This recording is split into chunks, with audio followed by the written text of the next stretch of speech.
Hello everyone, आज हम discuss करने वाले हैं अलीगढ़ मुस्लिम यूनिवर्सिटीज़ के एडमिशन फॉर्म्स के बारे में बात करने वाले हैं। एडमिशन फॉर्म्स जो है कब तक के आएंगे, क्या सारे कोर्सेज में CUET लगेगा या नहीं लगेगा, 2022 में जो कोर्सेज हुए थे कौन कौन से कोर्सेज CUET के थ्रू हुए थे, ये सब हम इस वीडियोज़ में एक एक करके जो है डिस्कस करने वाले हैं।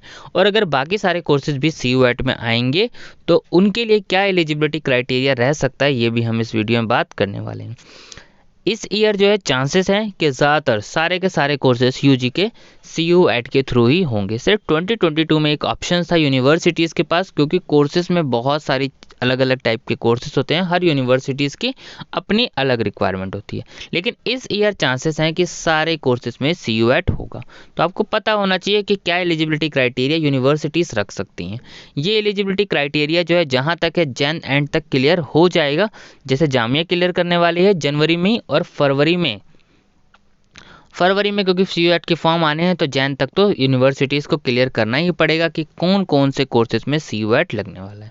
ज़्यादातर सब कोर्स में CUET लगेगा, पर आपको कैसे पता चलेगा, देखिए सबसे पहले तो बात कर लेते हैं हम कि कौन कौन से कोर्सेज में CUET लगा है और प्रोसेस क्या रहेगा। सबसे ज़रूरी है वो ध्यान रखना, जामिया और AMU पहले ही फॉर्म रिलीज़ कर देते हैं। CUET का फॉर्म आएगा उसके बाद ही इनका फॉर्म आ जाएगा, तो साथ में ही आपको इनका भी सेपरेट फॉर्म फिल कर लेना है। अगर आप सेपरेट यूनिवर्सिटीज़ का फॉर्म नहीं फिल करेंगे तो आप चाहे CUET का एग्ज़ाम दे दें, मेरिट के लिए आप कंसीडर नहीं किए जाएंगे, ये आपको ध्यान रखना है। ठीक है, तो पहले देखिए कौन कौन से कोर्सेज में CUET जो है 2022 में लगा था। जैसे BSc ऑनर्स होम साइंस में, अब देखिए यहाँ पे टेस्ट पेपर में आपको कौन कौन सी चीज़ें चूज़ करनी थी। इंग्लिश चूज़ करना कंपलसरी था और फिजिक्स केमिस्ट्री बायोलॉजी, फिजिक्स और केमिस्ट्री तो चूज़ करना है, बायोलॉजी मैथ्स होम साइंस इसमें से आप कोई भी एक चूज़ कर सकते हैं। यानी टोटल आपको 4 पेपर्स देने थे। ऐसे ही फैकल्टी ऑफ आर्ट्स में देखेंगे BA honours Hindi Persian Sanskrit के लिए, तो यहाँ पे आपको देखेंगे इंग्लिश और जनरल टेस्ट की रिक्वायरमेंट है।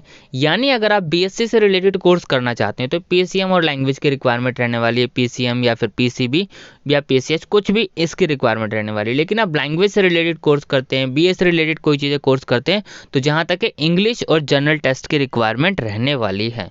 तो 2 ज़रूरी चीज़ें आपको ध्यान रखनी है। जिस भी कोर्स में आप अप्लाई करना चाह रहे हैं उस कोर्स से रिलेटेड आपको एक क्लियर होना चाहिए कि आपको कैसे तैयारी करनी है। तो पहला तो आप इंग्लिश का जरूर प्रिपरेशन करते रहिए और जर्नल टेस्ट की भी प्रिपरेशन करते रहिए।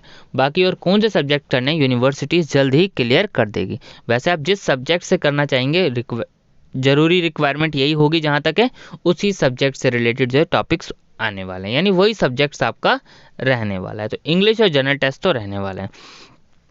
अब क्या क्या आपको करना पड़ेगा, सबसे पहले तो आपको CUET का फॉर्म फिल करना है, ये आपको ध्यान रखना है। CUET में आपको जो यूनिवर्सिटी सेलेक्ट करनी है, AMU कोर्स भी सिलेक्ट करना है और वही पेपर लेने हैं जो कि रिक्वायरमेंट है एलिजिबिलिटी क्राइटेरिया की। दूसरा, AMU का आपको सेपरेट काउंसलिंग का फॉर्म भी फिल करना पड़ेगा, ये आपको ध्यान रखना है। अगर आप AMU का सेपरेट काउंसलिंग का फॉर्म नहीं फिल करेंगे तो आप एलिजिबल नहीं होंगे एडमिशन्स के लिए, आपको ध्यान रखना है। बाकी जितना भी टाइम टू टाइम अपडेट्स आएगा मैं आपको अपडेट कर दूंगा। तो ये कुछ और कोर्सेज हैं, जैसे BA ऑनर्स वुमेन स्टडीज़ में भी यहाँ भी रिक्वायरमेंट थी इंग्लिश और जनरल टेस्ट की, और फिर वोकेशनल कोर्सेज यहाँ पे आपको दे रखे हैं, इनमें भी CUET। तो इनकी तो आप सीधा इसी के अकॉर्डिंग प्रिपरेशन करते रहिए, इसमें तो कुछ चेंजेस होने के चांसेस बहुत ना के बराबर हैं। अगर कुछ चेंजेस होगा तो वो आपको अपडेट कर दिया जाएगा। Thank you.